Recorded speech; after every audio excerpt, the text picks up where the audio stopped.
The world is currently witnessing a rise in anti-Semitism, the latest expression coming from the far right. And the question is, why? Why is it that in 2019 these neo-Nazi symbols and aphorisms have emerged in these so-called enlightened times? Let's unpack this a bit. Modern-day anti-Semitism has three main sources. From the far right, neo-Nazi, Hitler-loving white supremacist thugs, from the Islamist world, and from the left who think they're making the world a better place. So what is the common thread that has linked these anti-Semitic bases? I will give you one theory, and that is that anti-Zionism is the common link that has brought them all together and fostered new wave anti-Semitism. The anti-Zionism story goes like this. Israel is a rogue state, a human rights abuser and a colonising enterprise. It has displaced an indigenous population from their land, practices racial discrimination towards its non-Jewish citizens, and refuses to comply with UN resolutions. Therefore, any decent thinking person should take a stand against this mistake of 1948 that needs to be corrected.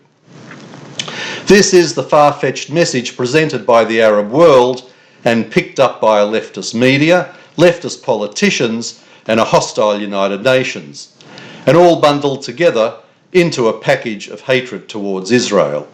The facts don't matter. It is the narrative that counts. But without a doubt, it leads to anti-Semitism. A new report released a few days ago by the Institute for Jewish Policy Research in the UK has established a clear link between anti-Semitism and hostility towards Israel, finding that the strongest holders of anti-Semitic views tend to support boycotts of Israel or consider it an apartheid state. If we examine these three streams of anti-Semitism I mentioned, Islamic anti-Semitism and anti-Zionism sprung back to life about 100 years ago as Jews returned to mandatory Palestine, spurred on by the Balfour Declaration, which recognised the Jewish aspiration to create a state on its ancestral homeland. There is no simple way to sanitise it. Islamic texts are full of hostility to Jews. Violent Arabs of the time didn't need much of an excuse to attack Jews, and they did so. These days their anti-Semitism is very carefully tempered for the outside world, but you only need to watch and read the material from Palestinian Media Watch and Memory to know that within the confines of the mosques and Arab TV shows, it is alive and well. Then, 25 years later, we experienced the horrors of the Shoah, and whether directly or indirectly, a few years later the State of Israel was established. Both of these events saw the rise of this new form of anti-Semitism. So, anti-Zionism, a rejection of the movement of Jews returning to their ancient homeland, took hold and has had many flow-on effects. The Muslim world got on board to support their Middle Eastern brothers and became virulently anti-Semitic. Just look at Malaysia in recent weeks. The leftist world bought the fake Palestinian narrative initiated 50 years ago by Yasser Arafat and immediately jumped in to support the poor, downtrodden Palestinians resisting the occupation of their land by a militarily brutal Israel. The underdog always gets their support, regardless of the facts and regardless of who is right and who is wrong. The far right, which had been relatively quiet until a few years ago, picked up the mood of the times and found their voice in the context of National Socialism. That is, white-dominated Western countries are being overrun by foreigners. And even if Jews have made enormous contributions to the countries they live in, what the heck? They are not real whites. Their reading of it is that if much of the world hates Jews, then neo-Nazi style anti-Semitism must have been correct in the first place. At the same time, within our own community and to their disgrace, left-wing Jews are providing fuel for this process. By constantly criticising Israel loudly and proudly, they are feeding anti-Zionism, which in turn provides a fertile environment for anti-Semitism to flourish. The message from the Jewish community should be united and making several points.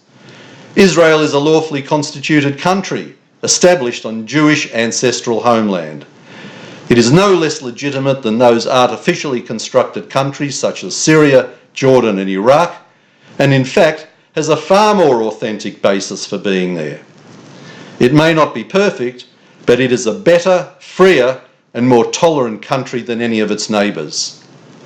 But what we are seeing are left-wing Jews, particularly organisations such as J Street and the New Israel Fund, adopting such a critical view of Israel that what all the rest of the world sees is its own Jewish diaspora condemning it.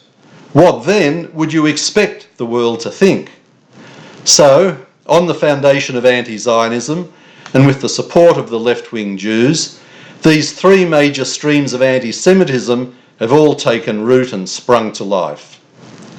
Muslim anti-Semitism has been around for centuries, but the modern form has been in real business for about 100 years. Nazi-style anti-Semitism has resurfaced after sleeping for about 50 years. And the leftist-dominated media and political landscape is a relatively new phenomenon, being around for probably the last 20 years or so. There is clearly a rise in Holocaust themes being used to verbally abuse Jews here in Melbourne. Fortunately, this abuse hasn't yet progressed to becoming physical, but there is no room for complacency. And it may be the far-right anti-Semitism that is capturing the headlines at the moment, but the other two streams are never very far away. Our major communal organisations seem happy to ignore both the leftist and Muslim strains of anti-Semitism, but it would be foolish to do this. We do so at our peril. This is Alan Friedman for the Australian Jewish Association.